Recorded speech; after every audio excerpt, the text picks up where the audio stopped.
ఓం నమ శివాయ. ఓం నమో నారాయణాయ. కర్మ నివారణ నరదృష్టి నివారణ కాళభైరవాయ నమో నమః. ఓం ఆంజనేయాయ విద్మహే వాయుపుత్రాయ ధీమహి తన్నో హనుమత్ ప్రచోదయాతు. హరి ఓం. మా ఛానల్కి స్వాగతం. చూస్తున్న వీక్షకులకు ప్రేక్షకులకు ప్రియ కాళభైరవ భగవద్బంధులకి స్వాగతం పలుకుతూ మమ్మల్ని ఎంతగానో ఆదరిస్తూ ఉండబడినటువంటి ప్రియ సోదరీమణులకు అందరికీ, సనాతన ధర్మ సంరక్షకులకు, జ్యోతిష్య అభిమానులకు స్వాగతం పలుకుతూ అందరిపైనను శ్రీ హనుమంతుడి స్వామి వారి యొక్క ఆశీస్సులు ఉండాలని కోరుకుంటూ ఆశీర్వచనం. అందరికీ ధర్మ మార్గము, భక్తి మార్గము, రామ మార్గాన్ని ఏర్పాటు చేసే శక్తిని మనసు ప్రసాదించాలని మనసారా శ్రీ హనుమంతుడి స్వామివారిని కోరుకుందాం. 1వ తారీఖు 6వ నెల 2024 నుండి 15/6/2024 వరకు పుట్టినటువంటి వారందరూ కూడా ముందస్తుగా జన్మదిన శుభాకాంక్షలు. గతంలో వివాహం చేసుకున్న వారికి వివాహ వార్షికోత్సవ శుభాకాంక్షలు. 1/6/2024 నుండి 15/6/2024 వరకు గ్రహ గమనాలను ఒకసారి వీక్షింపచేద్దాం.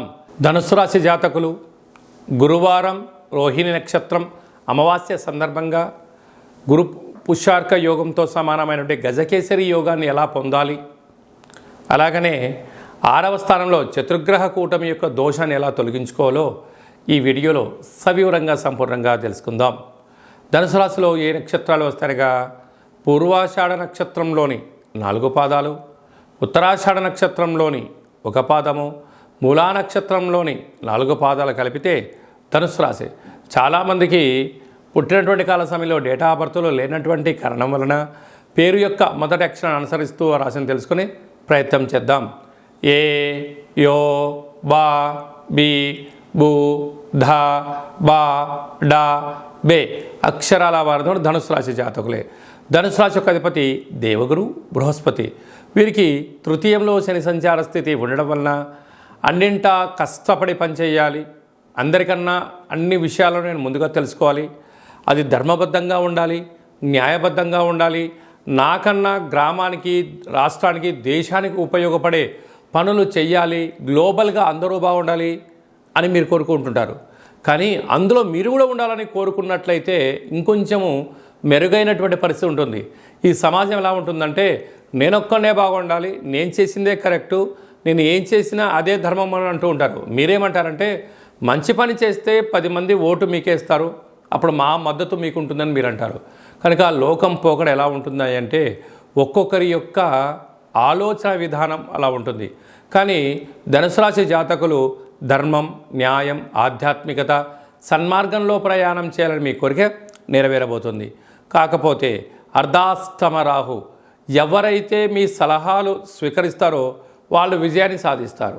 అలాగనే మీకు ఏదైనా అక్కర ఆపద వచ్చింది, ఇంట్లో భార్య అయినా, భర్త అయినా, కొడుకైనా, కూతురు అయినా మీతో సహాయం పొందిన వారు కూడా ఒక గ్లాసు మంచినీళ్ళు అందుకోమని చెప్పండి, అందుకోరు. నువ్వు ఉన్నావుగా తెచ్చుకోపోనే పరిస్థితి ఉంటుంది. దీని యొక్క ప్రభావ పరిస్థితి చాలా అధికంగా ఉంటుంది. కనుక మాయ అంటే మీతో పని చేయించుకోవడం, మిమ్మల్ని మీరు గొప్పలని, చాలా మంచివారని చెప్తూ మీకు పనులు చేయించుకుంటూ ఉంటారు. ఇలాంటి రుణ సమస్యలు, రోగ సమస్యలు, శత్రు సమస్యలు, కారాగార ప్రాప్తి, అనేక రకాలమైనటువంటి భ్రమలో మీరు జీవించకుండా సహజత్వానికి దగ్గరగా ఉండగలిగినట్లయితే రాహుదోషం తొలగించుకునే ప్రయత్నం చేయాలి. ఎలా ఉంటుందా అంటే మీరు ఎంత బరువు అయితే ఉంటారో అంత బరువు కలిగిన ఉప్పును తులాభారంగా చేసి రాహు మంత్రాన్ని, శని మంత్రాన్ని, రుద్రుడి యొక్క మంత్రాన్ని సంపుటీకరణ చేసుకొని ఆ నీటిలో కరిగించి ఆ నీటితో మహాదేవుడికి రుద్రాభిషేకం చేయడం వలన రాహుగ్రస్త దోషం, పితృదోషాలు తొలగుతాయని చెప్పి గమనించాలి. పంచమ స్థానంలో కుజుడు సుక్షత్రకారకుడు అవ్వడం వలన నూతనంగా వివాహమైన వారికి సంతాన యోగం, పిల్లల యొక్క ఆరోగ్యము, పిల్లల యొక్క పరిస్థితి నిత్యము పర్యవేక్షణ చేస్తూ విజయానికి మీరు కేంద్ర బిందువు అవుతారు. 6వ స్థానంలో బుధాదిత్య రాజయోగం. ప్రభుత్వం నుంచి మీకు రావాల్సినటువంటి నిధులు కానీ, నియమాలు కానీ, పత్రాలు కానీ, ఆర్డర్స్ కానీ సంపాదించడానికి చాలా మంచి కాలం ఉంది. అక్కడే గురువు, అక్కడే శుక్రుడు రవిచేత హస్తగతం అవ్వడం వలన తొందరపాటు నిర్ణయాలకి సరైన సమయం కాదు. పని జరిగింది ఆనందపడండి, పని జరగలేదు ఓపికగా ఉండండి, అన్నింటా మీ సొంతం విజయం మీ సొంతం అవుతుంది.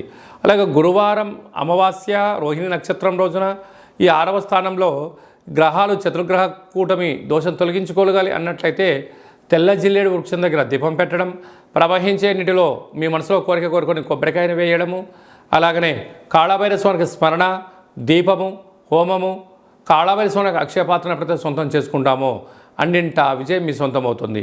మూలా నక్షత్రంలో పుట్టే జాతకులు బ్యాంకు రంగాల్లో, సాఫ్ట్వేర్ రంగంలో ఉండడం, ఈ పూర్వాషాఢ నక్షత్ర జాతకులు జర్నలిస్టులుగా ఉండడం, నటులుగా ఉండడం, ఉత్తరాషాఢ నక్షత్ర జాతకులు గవర్నమెంట్ ఉద్యోగాలు, కాంట్రాక్టర్ రంగాలలో అన్నింటా విజయం మీ సొంతం అవుతుందని చెప్పి గమనించాలి.